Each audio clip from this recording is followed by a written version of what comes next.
Hello tout le monde, j'espère que vous allez bien. Bienvenue dans une nouvelle vidéo.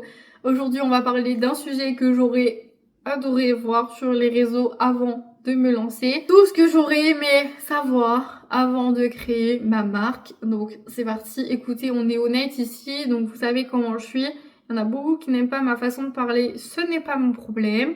Si vous aimez pas, vous avez juste à aller regarder les vidéos de quelqu'un d'autre. Moi, je fais ça gratuitement, je vous propose pas des formations à 1000 balles. Donc soyez contents d'être là, ok? Parce que bien évidemment qu'il y a eu des galères, qu'il y a eu des surprises, qu'il y a eu des leçons. Et j'ai beaucoup de choses à vous dire. Donc la première chose que j'aurais aimé savoir, c'est que créer une marque, c'est pas un sprint, c'est pas arriver le premier absolument à toute vitesse, c'est un marathon. Au début, t'as une énergie incroyable, t'as envie de tout faire, t'es dans l'excitation du début, vous voyez? Donc vous voulez tout faire tout vite. Donc que ce soit le logo, le site, la communication, acheter les produits, etc. On mélange tout. Sauf que la réalité, c'est que chaque chose que je viens de vous citer là prend du temps et c'est normal.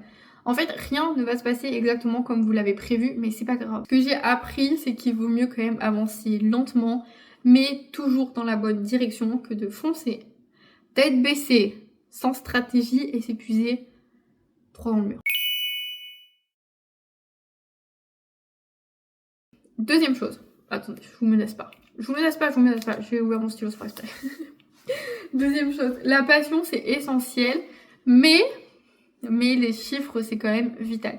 Quand vous vous lancez, en fait, on pense direct au visuel, à la créativité, au packaging, au compte Instagram, à tout ce qui fait rêver.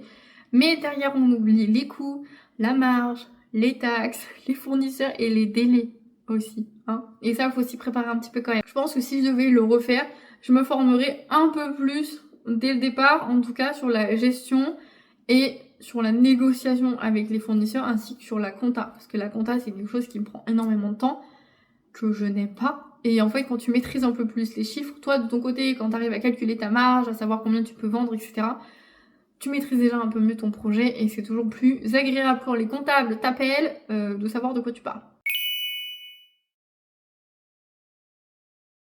Troisième leçon, ne pas vouloir tout faire seul.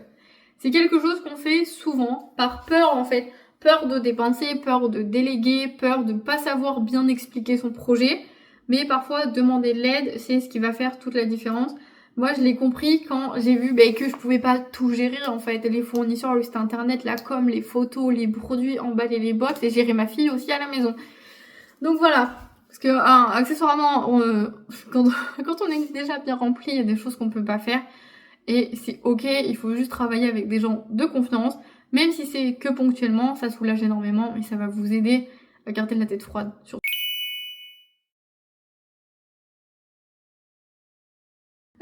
Quatrième chose, arrêtez de se comparer. Je sais que c'est super dur dans les temps qui courent avec les réseaux sociaux, etc.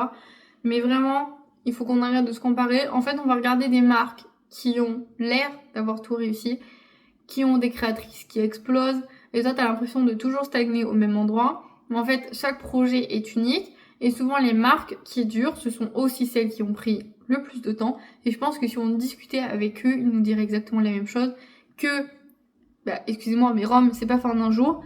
Donc c'est très dur, c'est très compliqué et ça prend du temps et c'est tout à fait normal. Alors on respire, on avance à son rythme et on se rappelle que la réussite ne se mesure pas à la vitesse mais à la constance.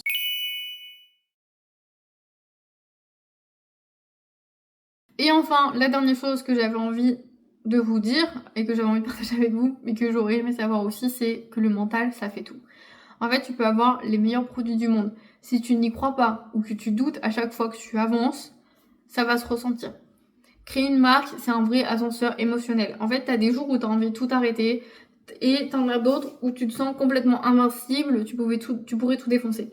Mais le principal, c'est que tant que tu continues, que tu restes fidèle à toi-même, à tes valeurs, à ce que t'es en train de faire, à ton pourquoi en fait de départ, t'es déjà en train de gagner. Le plus dur en fait, c'est pas de commencer à se lancer, c'est vraiment de s'y tenir sur le long terme. Donc voilà, c'est mes 5 choses que j'aurais aimé savoir avant de me lancer.